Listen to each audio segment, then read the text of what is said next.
We'll get used to it. Nice flowers. Anyways, Yes. all right.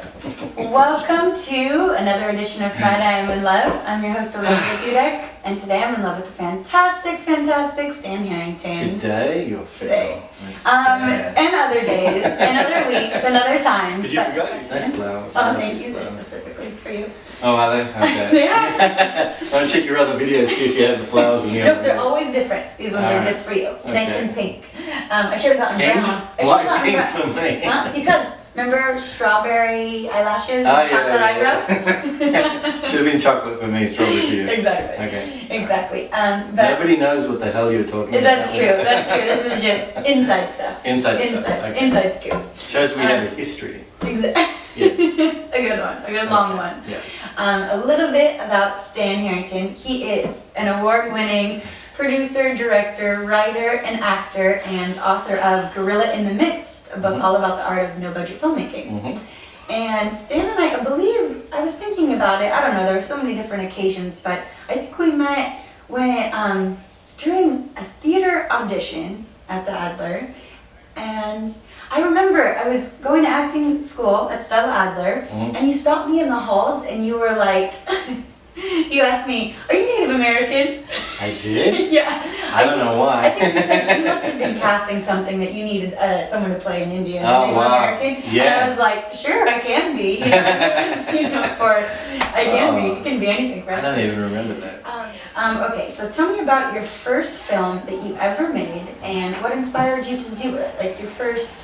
Well, the first feature that I Yeah. shot was Bread in the Bone. It was around 2006, I think. So, Okay. you know, it was about 9 years ago. Mm-hmm. It was a guerrilla film. It was just about a gangster, and I did it because I was sitting at Stella Adler, you know, and I had done. And you were the theater manager at the time? Yeah, and I'd also produced so many plays there, like, you know, and I'd ended up, you know, eventually getting all the reviews that I wanted in the LA Times and the Weekly. I'd hit every mark that I wanted to hit, and it became very clear after 10 years that it didn't matter how many hits you had in the LA Times or the Weekly or whatever, that people in LA didn't give a damn. It didn't mean anything to them. You know, theater really has no, I guess, avenue into film or TV when you're in a film or TV town. Yeah. So even I don't know if it's still the same, but you know, at the time, even the resumes that you would do, you know, on your bio at the back of your headshot, would always start with film and TV first, whereas in New York it would be theatre first and then film and TV, you know what I mean? I don't know if it's all the same. But anyway, basically I was sitting at the front desk, I was just monitoring the front, just watching the front for people coming in and whatever, and I thought to myself, you know, I've got to have a better plan if I want to survive in this town. And so I decided, well, I'm not Arthur Miller, but I could write a better script than half the crap that I've read, because screenplays were really lacking. So I started writing a script, and it wasn't hard to get people to jump on board, because everyone always knew with plays, if I said I was going to do a play, you know, it was going to get done, it was going to get reviewed, it was going to, and because there's a lot of people that want to start projects that talk about it, but they never follow through with them. Of course. So it was easy because they knew it would be good. They knew, well, they didn't know the film would be good. Right. But I got people that I worked in theatre with to, you know, and that's how it kind of come together. Nice. That's amazing. I like that. What is your least favorite thing about humanity? Politics. Politics? Yeah. And I think quite often, sometimes religion is blamed where it's really politics. Oh, I hear you.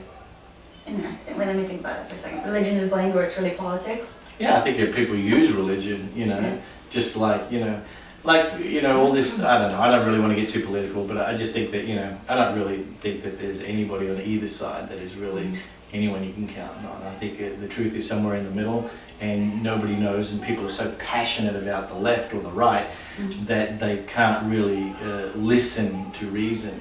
And sometimes the people that are really committed to a cause, whether you agree with them or not, like on the left there was, who was that guy, Ralph Nader, and on the right you have like Ron Paul or whatever, you know.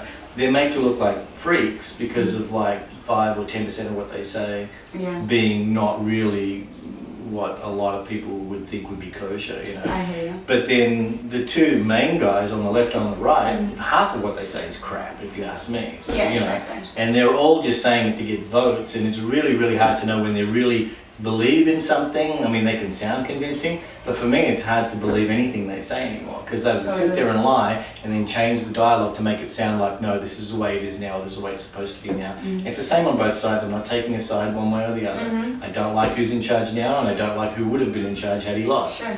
So, you know, so, you know. Thank you. How do you define story?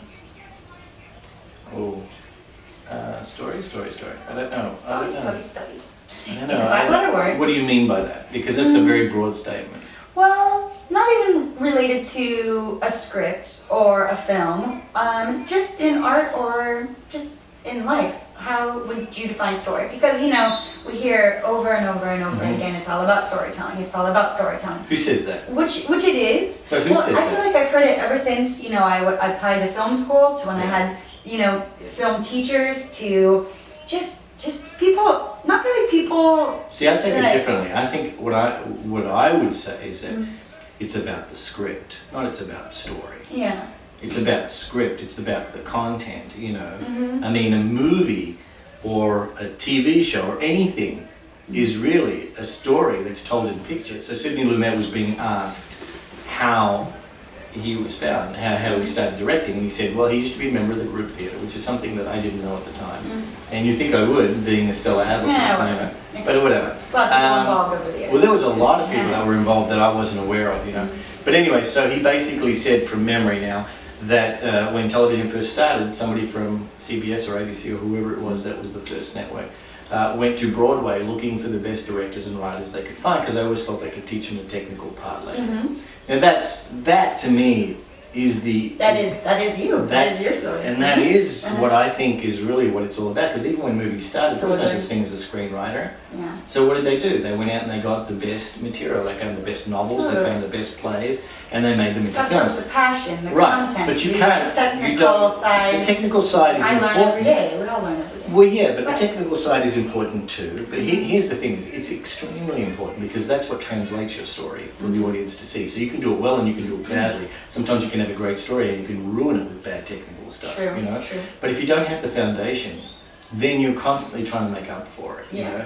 And I think that anything that attracts a great actor or any great artists, if you want to be an artist, is when you give them a piece of material that they consider to be art, not just some of the crap that you see in, you know, out there today, and the reality and all that kind of stuff that, you know, people are accustomed to seeing, and, you know, they get fed more of it, and then instead of like trusting the material now, people are only looking at what will sell or who's in the film, you know. Totally.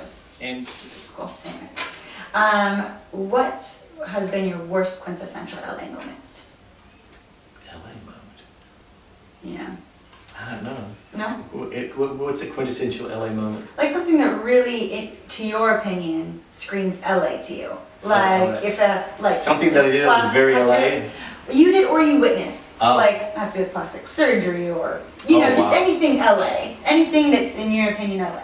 I think You know? the worst thing for me was going up to somebody that I was at a festival with, you know, and going up to shake his hand and tell him, you know, great job or whatever, and he kind of just like brushed me off, and that feeling of like, you dude, I just came to say congratulations, and he, you know, and I just He's thought an that artist. even if and I was, you were even if I was a saying you were touched by his work. yeah, because they and showed he his couldn't even reel. touch your hand. Yeah, they showed his reel and whatever. He did, he kind of like did, but it was like, and I'm thinking, really? It's like, Yeah. even if I was just a fan, you know, Yeah. would you treat a fan like that, kind of like brush them off or whatever? But you weren't even like asking for an autograph. Just No, I just went to shake his hand. We're all there at the same place. There you go. It was like, That's what I want to hear. you know, we're all guests in a way, so it wasn't like I was, there was no one that was invited that was like a fan or anything, you know. So it was just like, you know, I don't want to say we were on the same level. Obviously, the guy's a very Yeah. accomplished actor and whatever, but just the way that it was handled was kind of embarrassing. And I'm thinking, why should I be embarrassed? He's an asshole. What has been the most excellent piece of career advice you've ever been given? So you understand after a while that it's about endurance. Mm-hmm.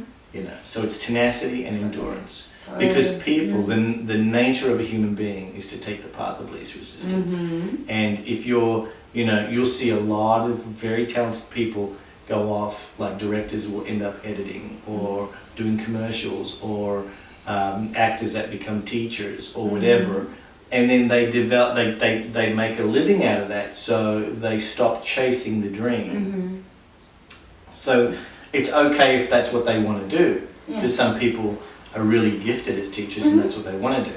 Mm-hmm. But I find a lot of really talented people that in my mind I can see in their hearts, if they had a choice, they would be actors. And I'm thinking, well, the reason you're not chasing it is because you took the path of least resistance, you know. So for me, I don't have a B plan. That's why when people say, why don't Yes, you teach? thank you. I do Yeah. seminars. If I'll go overseas or something, pick up, you know, a quick buck here and there just to pay for my trip. But, you know, I'm not going to teach because I'd rather be hungry and chase the dream and succeed or fail in that. Totally.